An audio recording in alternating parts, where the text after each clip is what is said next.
¿Quieres tener las herramientas técnicas para un mejor discurso y correcta expresión? Parmenas Centro de Estudios te invita al seminario en línea Técnicas para impactar en discursos persuasivos que imparte el maestro Omar Espinosa Herrera. Jueves 4 de mayo a las 5 de la tarde. Incluye material didáctico y constancia de participación. Inscripciones al 22 22 40 09 86 o envía un correo a consultas@ccapuebla.com. Cupo limitado.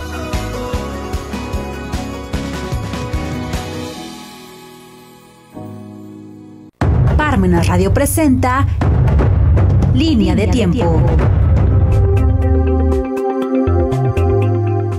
Estamos en su programa La Línea del Tiempo. Su servidor, el padre José Luis Bautista González. Sintonízanos en parmenasradio.org. El día de hoy quiero hablar sobre aquellos personajes carismáticos que, para los que somos hombres de fe, Dios Padre envía en un momento terrible dentro de la historia. Y me refiero al siglo XIV. El siglo XIV en Europa es caótico. Es caótico porque después de que el papado estuvo consolidado en Roma, desde que estuvo San Pedro y San Pablo, después del año 62 de la era cristiana, en tiempo de Nerón, irrumpe el traslado por cuestiones meramente políticas. Después de casi 1250 años que había permanecido en Roma, se traslada el papado en tiempo del rey de Francia, Felipe el Hermoso, en el año 1305, de Roma a Aviñón, precisamente por los conflictos que había en Roma, por los problemas que tenía el papado, los estados pontificios con los demás, con los pueblos circunvecinos.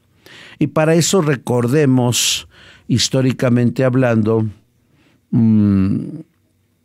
que desde tiempo de Constantino, cuando murió en el año 337, Constantino, aunque se hizo cristiano, se hizo bautizar 3 meses antes de su muerte, él le dio algunos privilegios a la iglesia, como la utilización del color púrpura en las actividades litúrgicas, le donó algunos inmuebles a la iglesia y aún le dio el título que tenía para sí el César a el obispo de Roma de Pontífice Máximo, Puente Máximo, Pontifex Maximus.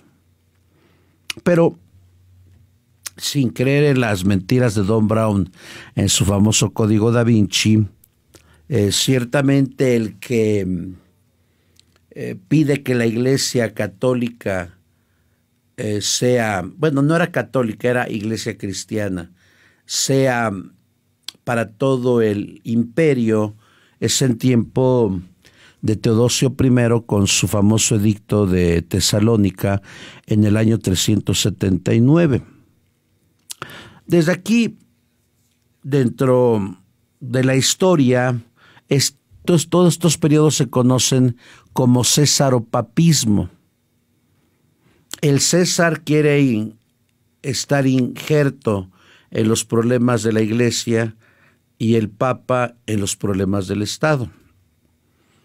Que ciertamente cuando en ambos había entendimiento, voluntad y bien común, sí hubo obras loables, pero cuando uno quería descartar al otro, en especial el Estado a la Iglesia, es indudable que hubo desastres en la historia. Y pues no olvidemos cuando en el siglo VIII el Papa Esteban también tenía problemas con las regiones vecinas y pidió ayuda al rey franco Pipino el Breve en el año 755, y Pipino el Breve le concedió los estados pontificios, se los regaló, la famosa donación apostólica. Claro, hoy hablan de que esto fue injusto, pero yo puedo preguntar, ¿cuántos estados, países que hoy se conforman en Europa, en América, en Asia, en África, fueron conquistados con todo y habitantes? Decir hoy que la donación apostólica de Pipino el Breve al Papa Esteban fue injusta sería cometer un anacronismo. Decir hoy que el patronato regio dado por algunos papas, desde Alejandro VI a León X, a la corona de los reyes católicos para que mandaran evangelizadores a América, fue algo injusto, pues sería un anacronismo. Y esto me hace recordar el documento de Juan Pablo II que deberíamos de leer continuamente para aquellos que hacen juicios exagerados o juicios de leyendas negras. Y me refiero precisamente al documento de la Iglesia y las culpas del pasado, donde el Papa Juan Pablo II señalaba hace ya 25, 26 años que para emitir un juicio dentro de la Iglesia y su propia responsabilidad, lo primero que teníamos que ver es si fue un alcance regional o fue un alcance nacional o continental. Y segundo, juzgar el hecho en los parámetros de su tiempo. Es lo que se llama historia de ideas, ¿no? Historia de ideas y creencias. Yo no puedo juzgar la Inquisición del siglo XV en España con los ojos del siglo XXI. No puedo juzgar nada. Claro, habrá un juicio de la historia, pero tiene que haber parámetros de aquel tiempo. Porque si no, veríamos todo oscuro, porque imagínense, ¿cómo nos van a juzgar las generaciones del siglo XXII, XXIII y XXIV a lo que hoy estamos viviendo en Puebla, en México, o en el continente, o en el mundo entero? Así pues, el siglo caótico, el siglo XIV fue caótico en Europa, primero por la intromisión del rey Franco, que ya no era el rey Franco, el rey de los franceses, Felipe el Hermoso, al brindarle refugio al Papa, que se sentía desalentado en Roma, y traslada la sede de Roma a Aviñón en el año 1305. Claro, después todo se politiza porque el rey obligará al Papa a nombrar más cardenales franceses que italianos, para que tuvieran el dominio y el control de los cónclaves. Eso sería el primer sentido duro y difícil que vivió la cristiandad. ¿Y por qué digo que fue duro y difícil? Porque recuerden que la Edad Media estaba sostenida por la unión entre el imperio y la Iglesia. La Edad Media estuvo sostenida por la Iglesia católica. Y si los fieles veían esa fractura, entonces indudablemente los fieles se desalentaron y empezaron a tener prejuicios contra la Iglesia católica justificadamente, y eso es triste. Eso sería lo primero, que claro, va a tener su cenit en el año 1378, cuando va a haber cisma y va a haber un papa en Oriente, perdón, un papa, eso será después, donde habrá un papa en Aviñón, precisamente elegido por cardenales franceses, y otro papa elegido por un cónclave después de la muerte de Gregorio XI. Esto sería lo primero. El segundo momento que vive Europa es un momento de calamidad. Precisamente el año en que nació nuestra biografiada, bueno, más bien un año después, en el año 1348, y después hubo réplicas en diversos países de Europa, y me refiero a la peste negra. No se sabe a ciencia cierta cuántos millones murieron, pero yo creo que si nosotros, en nuestra línea del tiempo, nos vamos 3 años antes, en abril del 2020, recordaremos las calles de Puebla desiertas, todo mundo metido en nuestra casa y todo abandonado. Y eso con el desaliento de las políticas públicas ineficaces del gobierno federal, porque imagínense, si Gatell dijo que era un desastre que murieran 60,000 mexicanos, se calcula que murieron más de 1 millón de mexicanos. Gatell se quedó chiquito. Bueno, siempre ha sido chico en su pensamiento. Imagínense cuántos millones en Europa murieron. Por un lado, el Papa alejado de la gente. Por otro lado, hay 2 papas. Y por otro lado, el desaliento de la gente al contemplar esto y al vivir unas costumbres un tanto relajadas. Y tal como lo escribe en su libro La Comedia Dante Alighieri, los problemas entre los detractores y defensores del Papa, los güelfos y los gibelinos. Hay quienes eran detractores del Papa por los lujos que vivía en Aviñón y después en Roma, y otros, los gibelinos, que defendían la autoridad pontificia. Bueno, en este estado de caos, ya mencioné un buen escritor, Dante Alighieri, y de Florencia, quien precisamente en la comedia retrata la vivencia que se está dando en su época. Porque recuerden ustedes que los escultores, los pintores, los poetas narran en sus libros, en sus obras, el tiempo y el espacio que les toca vivir. Y también, por otro lado, Boccaccio, con el Decamerón, retrata pues la situación de aridez espiritual que vivía la Iglesia Católica en aquel tiempo. Pero vuelvo al punto inicial. Siempre Dios, en estos tiempos caóticos, hace surgir a hombres y mujeres carismáticos que los saca de la nada en el sentido metafórico y que se convierten en faro, en luz dentro de la Iglesia. Y me refiero a Santa Catalina de Siena.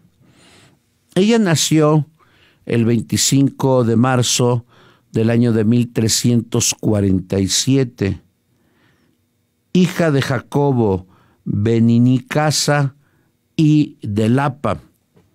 Ellos fueron muy fructíferos. En ellos se cumplió la sentencia de Génesis. Creced, multiplicaos, henchid la tierra y someterla. Porque Catalina de Siena fue la hija 24 dentro de 25 hijos. Y aparte, al nacer ella, nació siamesa con su hermanito. Lástima que su hermano murió a los pocos días de que nació. Imagínense, 25 hijos tuvieron doña Lapa y don Jacobo. ¿Cuántos años estuvo embarazada doña Lapa? Si 9 meses dura el embarazo, por 10, ¿cuántos meses son? 9 por 10, 90 meses. No, estoy exagerando. Sí, son 9 veces 90. Y si lo multiplicamos por 20, 180 meses estuvo embarazada. No, a ver, si 12 meses tiene un año, más otros 5, 45, estuvo embarazada 225 meses. Es decir, estuvo embarazada 20 años. Imagínense, hoy con las damas que no quieren tener hijos, las famosas mujeres del paliacate verde, que a veces hacen destrozos por las calles. Bueno, esta mujer, Catalina de Siena, por el hecho de que tuvo una familia numerosa,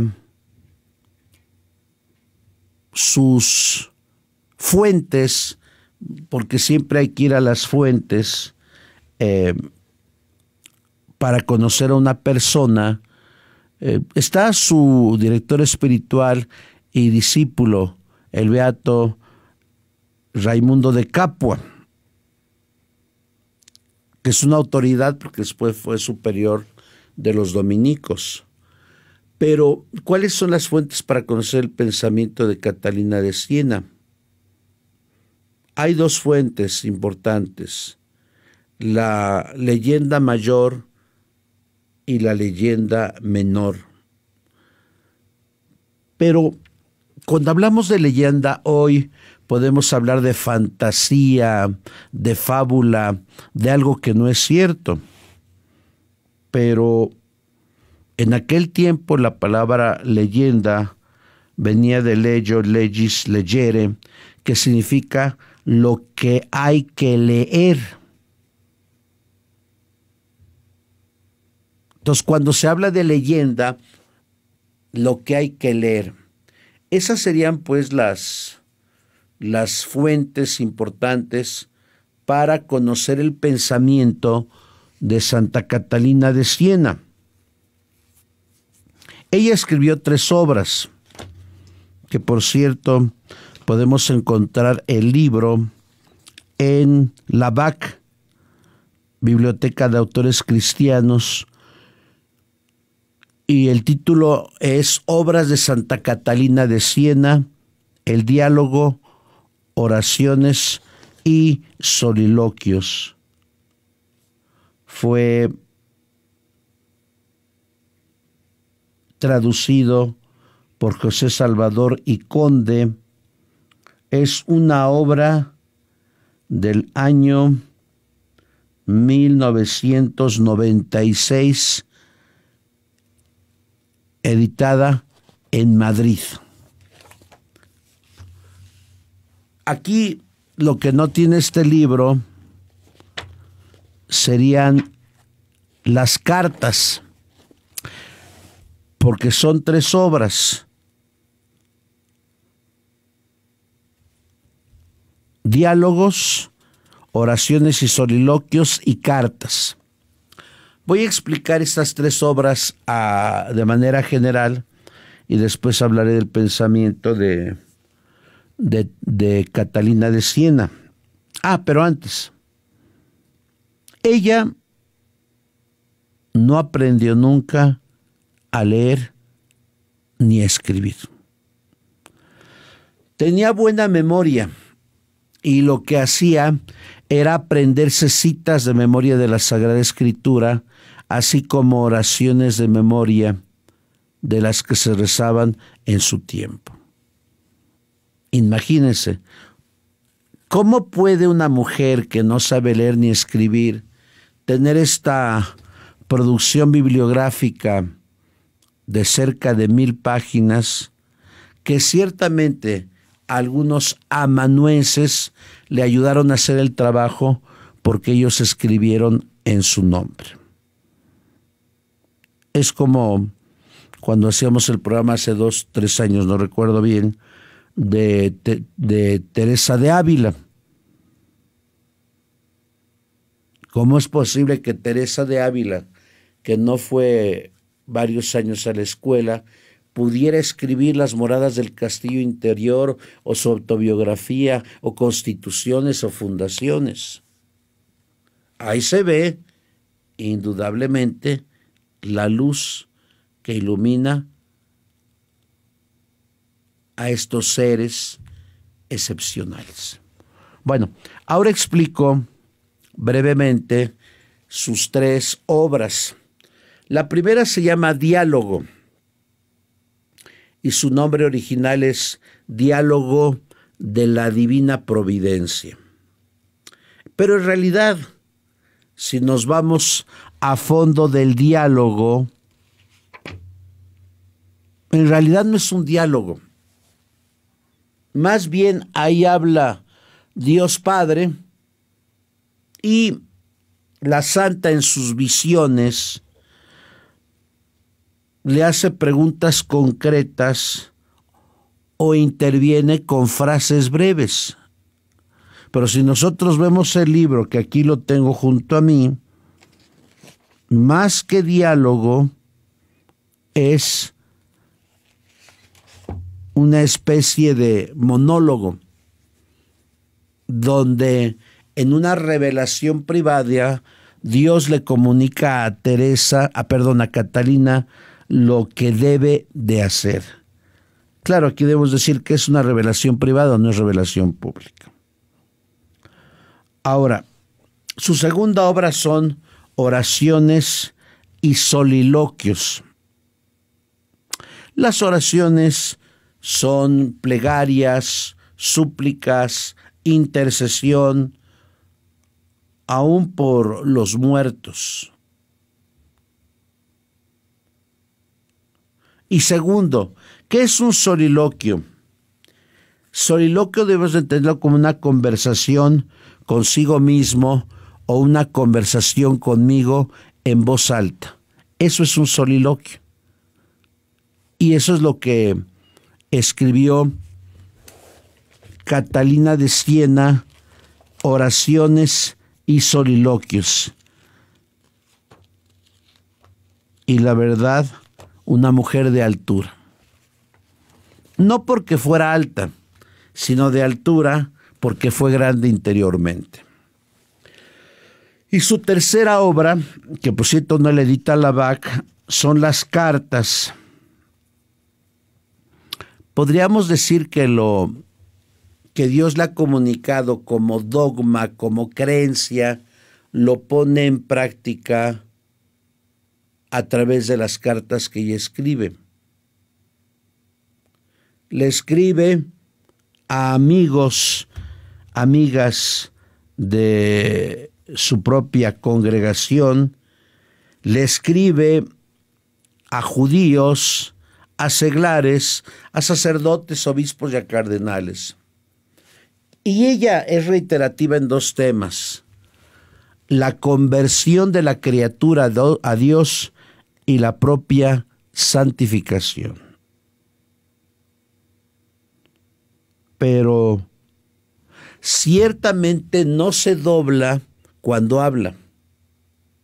Porque uno puede pensar, siglo XIV, la Iglesia Católica tiene mucho poder, y más los cardenales y los obispos. Es como ahora, hay gente que tiene poder, y la gente que tiene poder no hay que contrariarla, ¿no? Ahí tenemos en México cuántos políticos que no les podemos decir nada porque se enojan. No, ella le escribe a cardenales, en especial a los cardenales que nombraron al antipapa en Aviñón. Y les dice textualmente, ustedes están pecando, ustedes están dañando a la iglesia. Díganme, ¿quién se atrevería a decirle a alguien su verdad? Si hoy, en pleno año 2021, hay esbirros y lacayos del poder que no le dicen la verdad a los políticos para no perder su puesto o para no perder sus privilegios. Y eso es bastante triste. Bueno, eso es a grosso modo las fuentes de su biografía, la leyenda mayor y la leyenda menor. Y lo que ella escribió, diálogo, oraciones y soliloquios y cartas de Teresa de Santa Catalina de Siena. Ahora, vamos a ver su vida. Miren, yo creo que yo creo que Catalina de Siena primero tuvo revelaciones privadas. Tuvo en su vida revelaciones que le marcaron para siempre. Y como ella afirma, en el año 1353, cuando ella tenía 5 o 6 años, vio su primera visión: a Jesús, a María, a Pedro, a Pablo y a Juan. Una visión encantadora que tal vez para algunos psicólogos estáticos dirían que fueron alucinaciones. Bueno, nosotros nos quedamos con la revelación de que contempló a Jesús, a María, a Pedro, a Juan y a Pablo. Y empezó a tener revelaciones diversas y ella empezó a amar profundamente a Jesús. Su mamá en especial, cuando ella tenía 12 años, en el año 1357, su mamá quería que se casara. Ella dijo que no, hasta se cortó los cabellos, porque cortarse los cabellos era un pecado. Las mujeres tenían que tener los cabellos largos.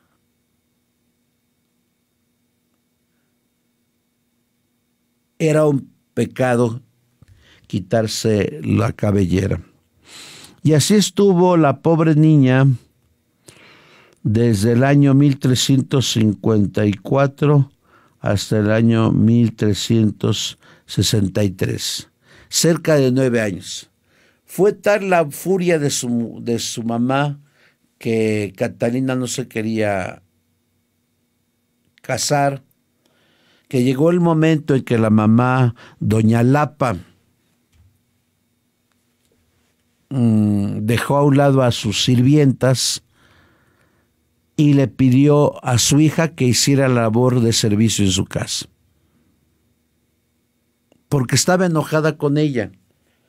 ¿Cómo es posible que una chica tan guapa no accedería a casarse porque decía que estaba desposada con Jesús? A lo largo de su vida, ella tuvo varias situaciones donde quiso poner en jaque dos cosas. La primera, la paz en la iglesia. A fuerza ella quería buscar la paz en la iglesia, cosa que no lo vio. Bueno, lo vio efímeramente porque el Papa Gregorio XI, al cual él visitó, al cual le escribió cartas, sí regresó, pero al poco tiempo murió. Y después, bueno, vino la escisión, el cisma, porque hubo un papa en Aviñón y otro papa en Roma.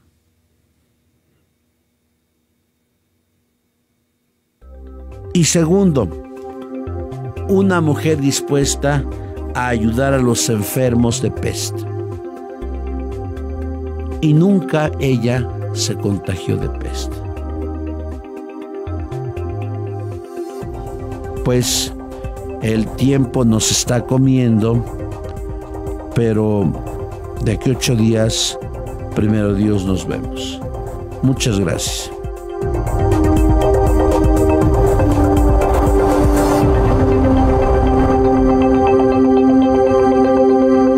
Parmenas Radio presentó Línea de Tiempo.